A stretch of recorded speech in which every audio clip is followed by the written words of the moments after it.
당신이 지금 손에 쥐고 있는 그 밧줄, 사실은 당신을 구해주고 있는 생명줄이 아니라 당신의 손바닥을 피투성이로 만들고 있는 가시덩굴이라면 어떻게 하시겠습니까? 놓으면 끝없이 추락할 것 같아 무서워서 혹은 지금까지 버틴 시간이 아까워서 꽉 쥐고 있지만 실은 그 밧줄을 놓는 순간이 바로 당신이 자유로워지는 순간일지도 모릅니다.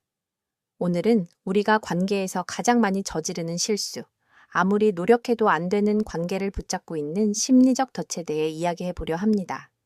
혹시 지금 이 순간 누군가의 얼굴을 떠올리며 한숨을 쉬고 있다면 이 이야기는 바로 당신을 위한 것입니다. 우리는 흔히 사랑에는 노력이 필요하다고 배웁니다. 서로 다름을 인정하고 맞춰가고 인내하는 것이 성숙한 관계의 미덕이라고 믿죠. 물론 맞는 말입니다. 하지만 이 노력이라는 단어가 관계의 사망 선고를 늦추는 산소 호흡기처럼 쓰이고 있다면 이야기는 달라집니다.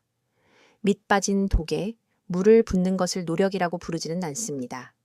그것은 그저 헛된 희생일 뿐입니다. 그럼에도 불구하고 왜 우리는 끝난 관계 혹은 독이 되는 관계에서 발을 빼지 못하는 걸까요? 심리학에서는 이를 명쾌하게 설명합니다. 바로 매몰 비용 오류입니다. 매몰 비용이란 이미 지출해서 다시는 회수할 수 없는 비용을 말합니다. 경제학 용어지만 이 개념이 가장 강력하게 그리고 가장 파괴적으로 작용하는 곳은 바로 인간관계입니다. 우리가 만난 시간이 얼만데, 내가 그 사람에게 쏟은 정성이 얼만데, 지금 헤어지면 그동안의 내 20대는 다 날아가는 거잖아. 이런 생각들이 머릿속을 맴돕니다.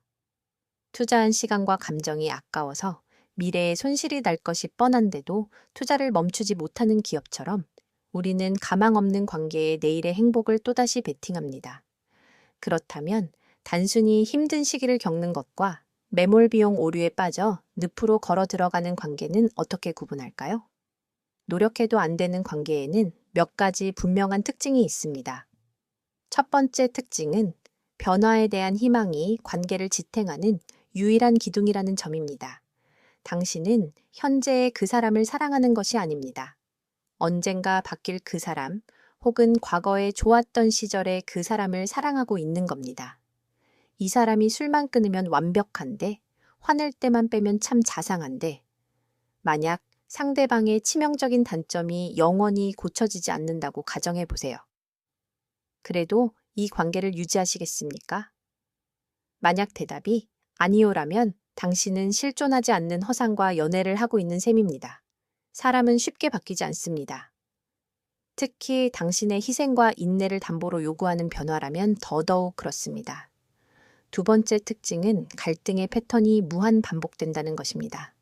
똑같은 문제로 싸우고 똑같은 방식으로 화해하고 다시 똑같은 이유로 상처받습니다. 처음에는 서로 맞지 않아서 싸운다고 생각했지만 시간이 지날수록 알게 됩니다. 이것은 다름의 문제가 아니라 서로를 존중하는 방식이 근본적으로 훼손되었다는 신호입니다. 문제를 해결하려는 노력보다 그 상황을 모면하려는 임시방편만 늘어갑니다. 싸우고 나서 관계가 더 단단해지는 것이 아니라 싸울 때마다 마음의 벽돌이 하나씩 빠져나가 결국 와르르 무너질 위기에 처해 있다면 그것은 노력이 부족해서가 아닙니다. 애초에 맞지 않는 퍼즐 조각을 억지로 끼워 맞추고 있었던 겁니다. 세 번째 특징은 관계를 유지하는 에너지가 기쁨이 아니라 두려움에서 나온다는 것입니다.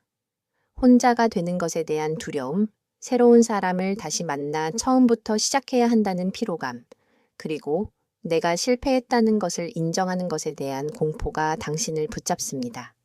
함께 있을 때의 행복보다 헤어졌을 때의 고통이 더 클까봐 머무르는 관계는 이미 사랑이 아니라 집착이자 의무입니다. 당신의 자존감은 바닥을 치고 있고 상대방의 눈치를 보며 나 자신을 잃어가고 있다면 지금 당신이 지키려는 것은 사랑이 아니라 그저 익숙한 불행일 뿐입니다. 심리학자 데니얼 카너먼은 인간이 이익에서 얻는 기쁨보다 손실에서 오는 고통을 2배 이상 크게 느낀다고 말했습니다. 이를 손실 회피 성향이라고 합니다.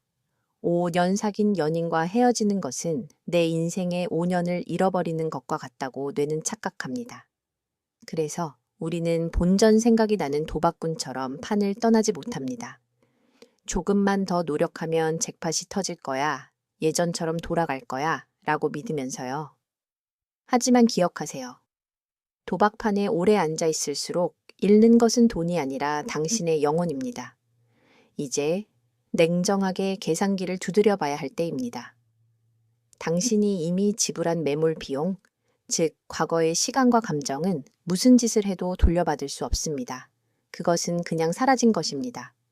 하지만 당신에게는 아직 사용하지 않은 막대한 자산이 남아 있습니다. 바로 앞으로의 시간과 미래의 감정입니다. 이미 부도난 주식에 남은 전 재산을 쏟아붓는 사람은 없습니다. 그런데 왜 당신의 인생에서는 그런 무모한 투자를 계속하고 계신가요? 매몰 비용 오류에서 탈출하는 유일한 방법은 손절입니다. 주식 시장에서의 손절매처럼 더 큰 손실을 막기 위해 뼈를 깎는 아픔을 감수하고 끊어내는 결단이 필요합니다. 그동안 해온 게 아까워서 라는 말은 이제 그만두세요. 진짜 아까운 것은 이미 지나간 과거가 아니라 불행한 관계 속에서 시들어갈 당신의 내일입니다. 지금 당장의 이별은 끔찍하게 아플 겁니다. 살점이 떨어져 나가는 듯한 고통이 있을 수 있습니다. 하지만 그 고통은 치유로 가는 과정의 통증입니다. 반면 안 되는 관계를 붙들고 있는 고통은 썩어 들어가는 괴사의 고통입니다.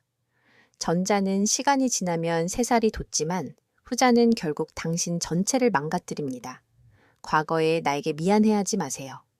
그 시간들은 당신이 사람을 보는 눈을 기르고 내가 어떤 대우를 받아야 하는 사람인지 깨닫게 해준 값비싼 수업료였다고 생각하세요. 수업료를 냈으니 이제는 졸업을 해야 합니다. 같은 학년을 계속 유급하며 학교에 남아있을 필요는 없습니다. 당신은 충분히 노력했습니다. 할 만큼 했습니다. 상대방을 위해서가 아니라 이제는 당신 자신을 위해서 그 노력을 멈춰야 할 때입니다. 손에 쥐고 있는 그 가시덩굴을 놓으세요. 빈손이 되어야 비로소 더 따뜻하고 부드러운 새로운 손을 맞잡을 수 있습니다. 당신의 행복은 과거의 희생을 보상받는 데에 있지 않고 미래를 향해 걸어가는 당신의 발걸음 속에 있습니다. 매몰된 비용에 울지 말고 다가올 기회에 웃으십시오. 당신은 그럴 자격이 충분한 사람이니까요.